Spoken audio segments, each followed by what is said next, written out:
potentially this could go faster and maybe even break the record again.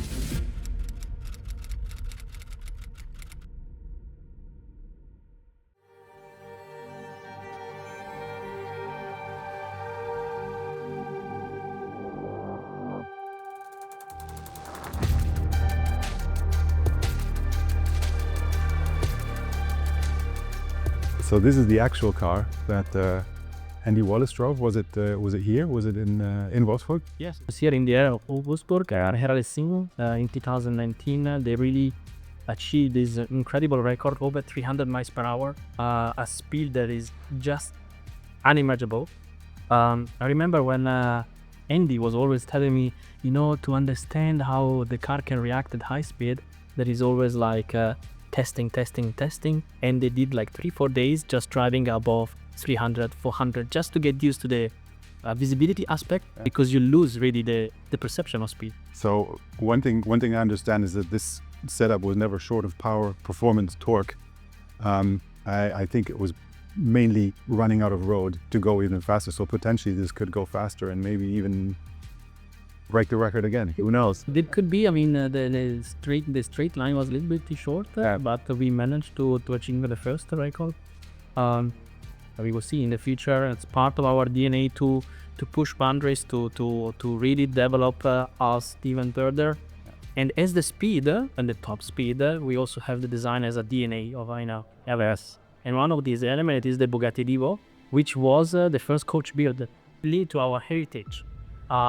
With the concept of Jean Bugatti that we took over from the 30s and we bring it into the new millennium. So the Bugatti Divo was like the first coach build project? Actually, the first project of the new millennium. This is our prototype that was built or development. You can still see that there are some prototype components. I really stretch them as much as possible during development to achieve the high quality that you always promise. It's not just rechanged the body of the car, it's really like also reset the chassis, reset the performance, the aerodynamic change completely.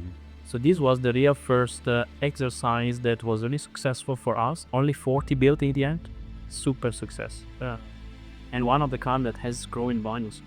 And really changed the DNA of, based on what it is. I mean, the Chiron, it's a really different car that came out. There's a completely different perception of really power and sportiness, but still combined with the comfort of the Bugattis that is really incomparable to other cars. And I remember this was actually a big success because initially I think they were talking about numbers around the 20s, but the demand was so strong and it was high that it was actually then decided to do 40 cars, which were also, again, as usual for Bugatti, sold out. And the name, of course, because this car was pursued for being more sporty and agile, landing to the Divo name. So Albert Divo, who was one of the most iconic daredevil of Bugatti. So he won the Targa Florio, one of the toughest race back then in the 20s, on a Type 35, which was like a very simple mechanical car. And driving up to speed of over 130 on those races was quite scary. Yeah, I recall that we used to, at Bugatti, they used to get a lot of inquiries for bespoke projects. And they were always politely turned down by the board simply because it was almost impossible to keep that and maintain that level of quality. And I think with Stefan Winkelmann coming as the president, that really opened up the door to this kind of project and also this kind of project. Yes, exactly. I mean, they really push on this quality topic. I mean, we always want to deliver high standard of quality, and it is also part of this DNA that we are discussing right now. Incomparable quality, and we come up also to the few off that is more limited out of the Divo and so on. We have the Centodieci, an homage to the little era of Bugatti between the 80s and the 90s, where we homage the Artioli time with the 110 and the 110 is a game between names and numbers launched during the 110 anniversary. So it's all around this 110 number. I remember it spoke to one of the designers. This was called the Käsereibe in German, right? I know as you call it in Italian. But... Yeah, I mean from Italy, Parmesan graters.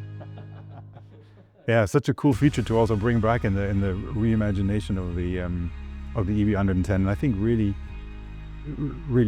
done a great job. I mean, you immediately see the DNA of that car, and it was 10 units, you said. 10 units only, yes. And even here, the success was there. The demand was even higher, but we stick to our 10 units as there is a promise. So good. And it's always good to keep the limitation, because it's also about desirability. You cannot just produce more just because there is more. No, absolutely. But still maintain that Bugatti quality, and that for a car limited to 10 units is pretty outstanding. Yeah. Wow.